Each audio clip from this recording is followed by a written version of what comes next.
I've walked into homes where despair hangs thicker than the dust. What scares me isn't the danger I face, but the stories of those who couldn't escape their fate.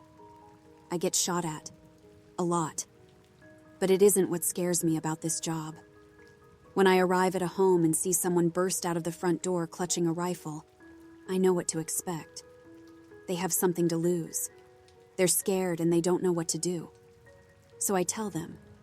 I give them resources to fight back. I refer them to law firms who do pro bono work, government bodies and charities that can help them get back on their feet. I speak calmly and with empathy. And people listen. Some even thank me as they pack their things up and drive away. The suicides are harder to deal with. I get at least 3 or 4 a year. And people who kill themselves out of spite really go all out on the spectacle. The harder it is for the bank to clean up, the better. And people assume the bank puts their house on the market the second it's seized, but a house can sit forgotten for years before I'm sent to look it over. Lone bodies swinging in empty living rooms, flesh like melted candle wax from all that time left in the open air. I find it profoundly sad. These people lay themselves out like a spiteful diorama, and then no one turns up. They slit their throats while clutching eviction notices, and by the time I arrive, the blood has dried and the ink has faded. The worst ones don't just hurt themselves, but their loved ones too. Suicide pacts are more common with the elderly, but it isn't always octogenarians. Families too. It's rare, but it does happen. A sun-baked house with drawn curtains. So much time passed in the dry autumn heat that their skin turned paper thin. Receding lips. Black toothless gums were born in a rictus grin. Hell of a thing to see staring out of a crib. Each house is its own apocalypse. Its own ruined city for me to wander. Whiskey in the toilet cistern. Fentanyl under the bed.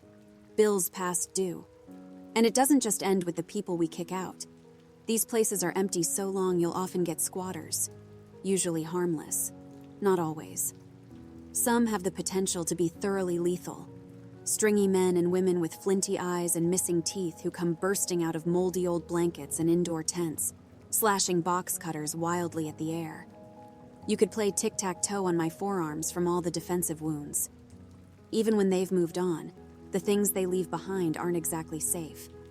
Fumes from homemade labs can rot your lungs, and HIV-positive needles stuffed down the sides of old sofa cushions wait to prick curious fingers. And the cooks get really paranoid about being robbed, so they like to rig their homes with traps. They get inventive with whatever's lying around. Shards of glass on spring-loaded broom handles. Trick floorboards over boxes of razor blades.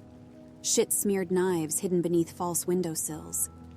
Every now and again, I find a trap that's been set off. A baseball bat rigged to lash out at anyone entering the kitchen. Blood and hair dripping from the bent nails hammered into the wood. No sign of the poor fucker who set it off. Just a grisly trail of gore leading out of the house and into the nearby woods. Most likely candidate is the guy who set the trap. These addicts stay up for days and pass out. Then when they wake up, the first thing they do is head for their stash, not remembering what they left behind. One time, I found the guy lying a few feet away from his own trap. He kept his money in this old metal lunchbox at the back of a cupboard, and he'd rigged it so anyone reaching in would get a hell of a surprise. The blade went in at his elbow and left just below the knuckle on his thumb. No helping him after that. He died bleeding out on his late grandmother's cold linoleum. What a god-awful way to go. And his little lunchbox? On the ground and empty of everything worth taking. Police reckon someone was with him when it happened. Must have gotten scared, so they took the cash and left him to die. It'd take a full month before I found him, and no one even reported him missing in the interim. You'd think the kid would be angry, but he wasn't. He just looked like he was scared. 19, going through withdrawal and dying slowly. Curled up like a baby, one hand gripping his opened wrist. You can't trap the ocean in your fist. It leaks through your fingers. That kid knew what was coming. I could see it in his eyes. Terrified. Fucking terrified. Meth is a hell of a drug. These poor guys fry their brains out in the middle of nowhere. I can't even begin to imagine what they think they see out there. What visits them in the dark. Found this trailer once that had been rigged with damn near 100 traps. They weren't particularly sophisticated, but they were numerous and vicious and desperate, and they circled the lone motorhome out in the middle of the desert like an invading army made of knives and bear traps and stolen guns, and even a few hastily made IEDs. Took me and a bomb squad a week just to get to the front door, and by the time we opened it, we were all fairly certain of one simple fact. This place hadn't been rigged to keep thieves out. Whoever had set the traps had been scared of something leaving. Probably just drug-fueled paranoia on behalf of whoever set them. But I think the idea that something was in there waiting for us got under our skin anyway. During the operation, we'd sometimes get shouted reports of someone moving around in the trailer and the whole site would go to hell. Armed men and women lying on their bellies, iron sights lined up on the front door, hands shaking. I guess we kept asking ourselves over and over what's in there that had someone so scared they set all these traps. When we finally got our answer, the first thing we found was a meth lab, pretty par for the course. Less normal was a body that had been torn to fucking pieces. Halfway to dust after all that time in the heat had passed, but it was strewn all over the interior.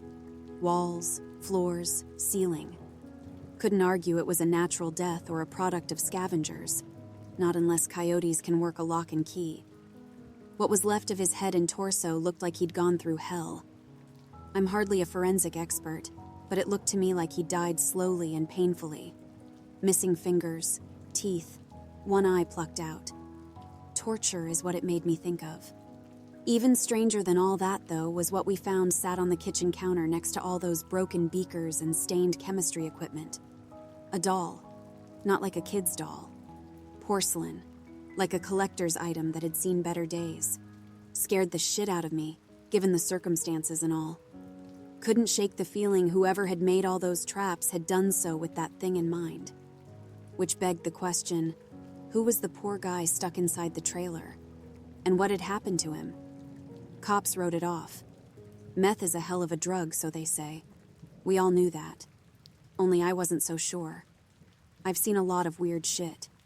Who knows what visited that poor guy out in the wild, so far from civilization. A lot of life gets lived out in the world, out on the plains or in forests and amongst hills, far from prying eyes. You get a sense of it in my job. The sheer quantity of untold stories, failed dreams, great triumphs, abandoned canvases, well-worn guitars, heydays that came and went or simply never came at all. Most stories follow a rhythm. Most. Some, like that doll, raise profound questions. Others aren't really stories at all, so much as nightmares just waiting for the next victim. This world is full of hidden needles waiting for probing hands. There are rare occasions where I'll advise the bank to not sell a property.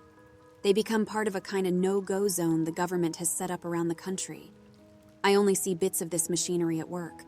Whatever bureaucracy manages it is way over my pay grade. But there is a system in place for managing the worst of the worst. I'm not talking about ghosts either.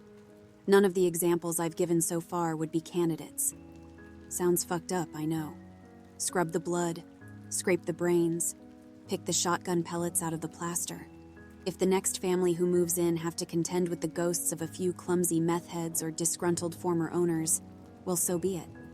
No, for a place to be deemed a no-go, it has to be beyond recovery and an active threat to life.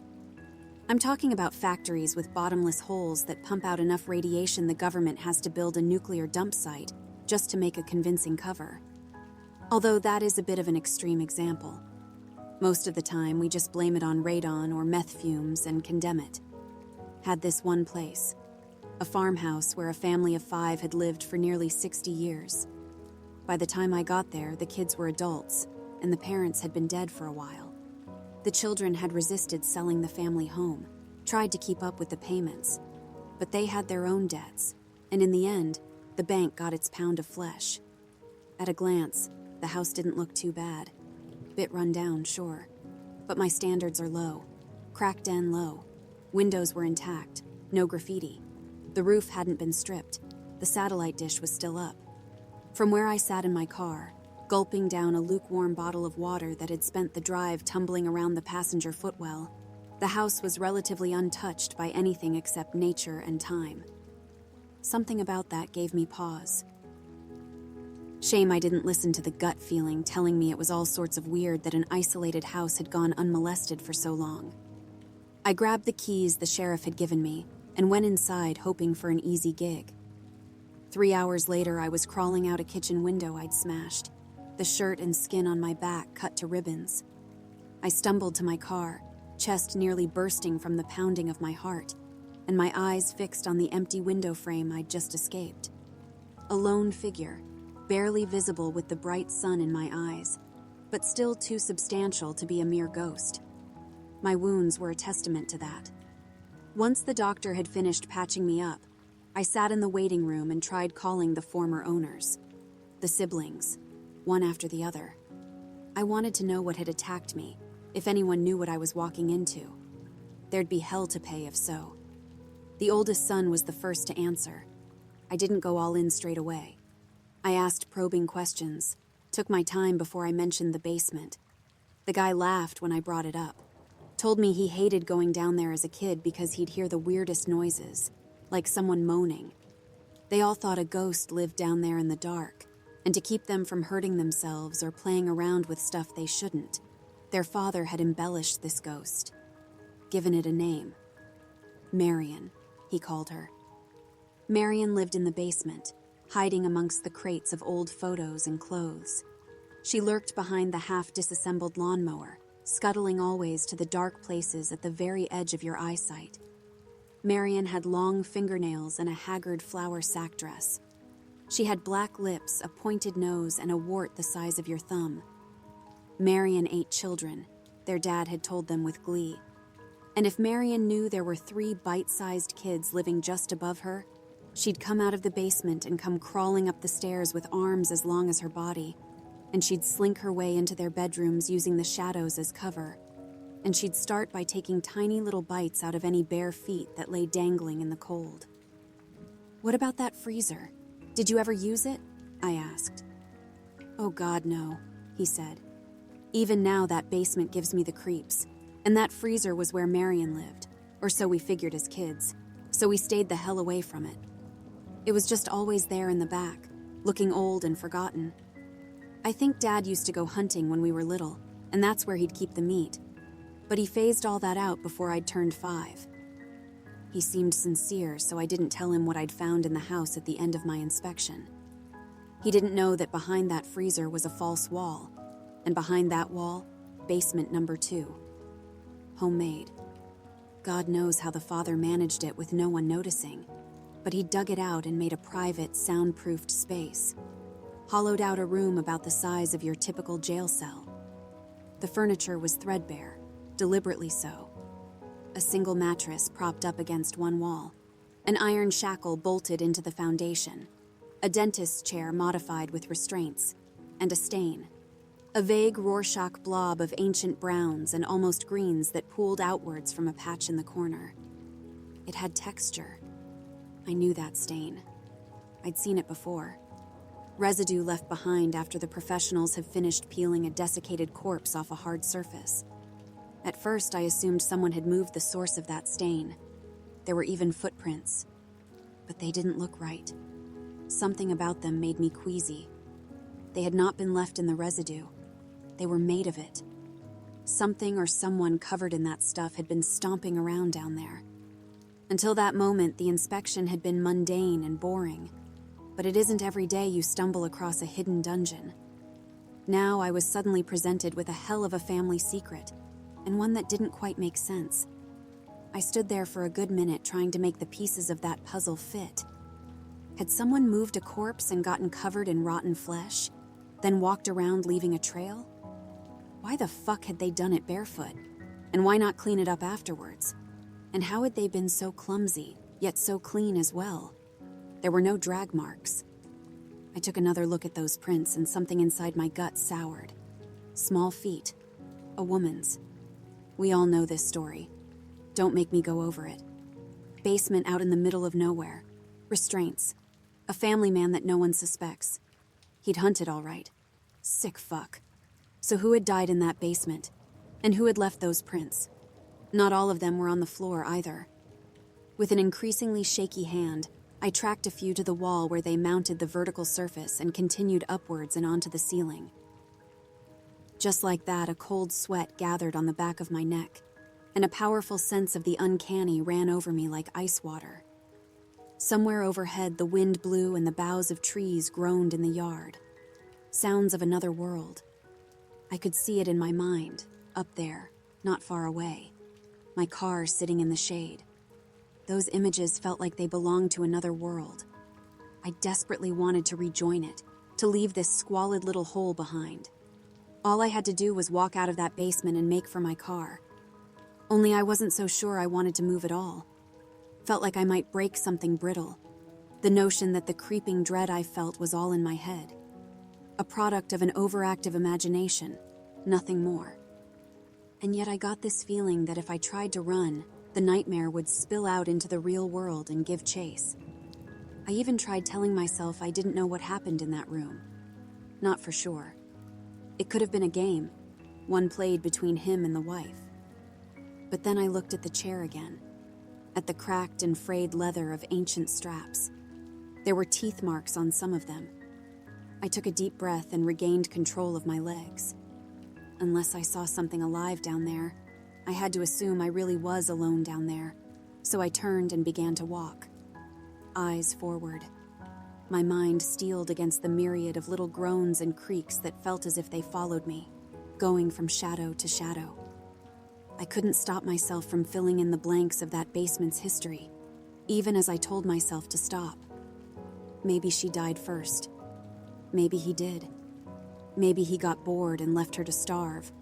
Or maybe he nearly got caught and decided to put it all to an end. Maybe she snuck something sharp and killed herself. But she died for sure, and she stayed dead a long time. At least a couple of months for that kind of liquefaction. She lost cohesion. Skin, muscle, blood like the plug of mold that forms on top of forgotten coffee. I could see it in my head, her collapse. A claymation time-lapse, a riot of colors. Only somehow the natural cycle broke.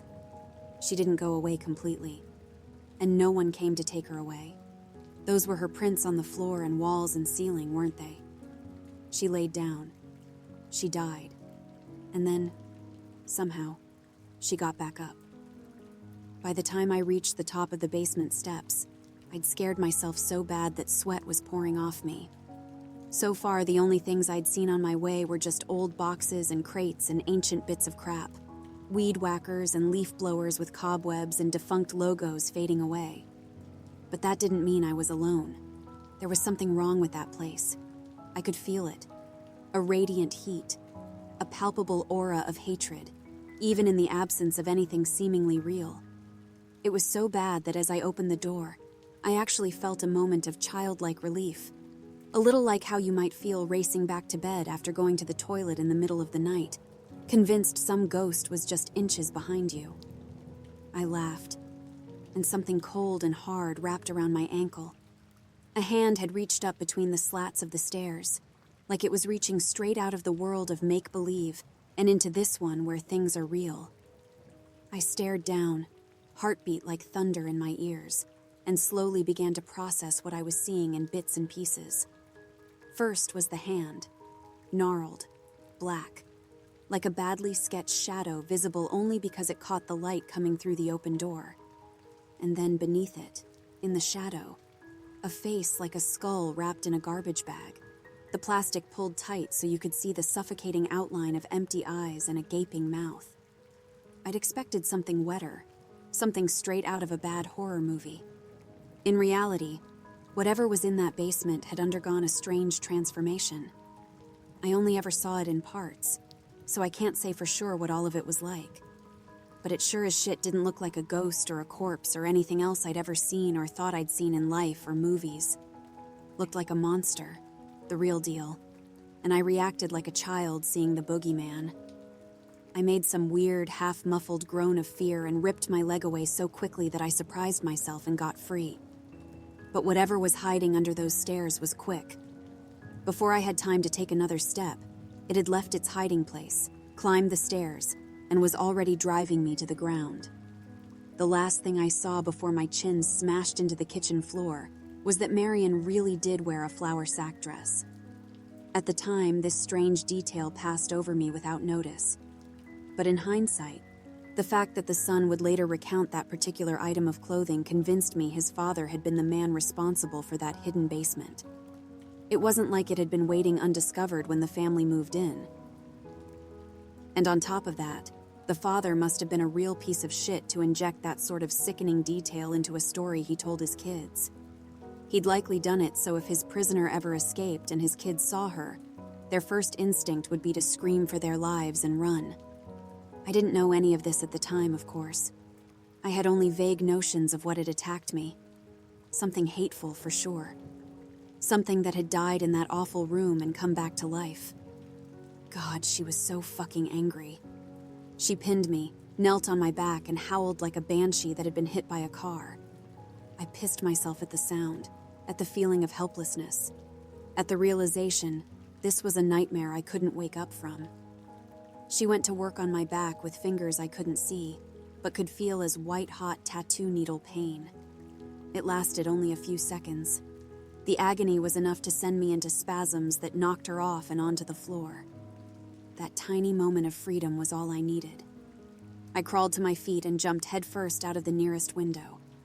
I didn't give a fuck about any cuts I might acquire. If you could have felt what I felt, you wouldn't have either. These weren't scratches. Doctors compared my wounds to those left by a box jellyfish, the kind of thing that causes the muscle beneath to wilt and wither after a million hypodermic needles have turned the flesh into a porous sponge. I had to get skin grafts.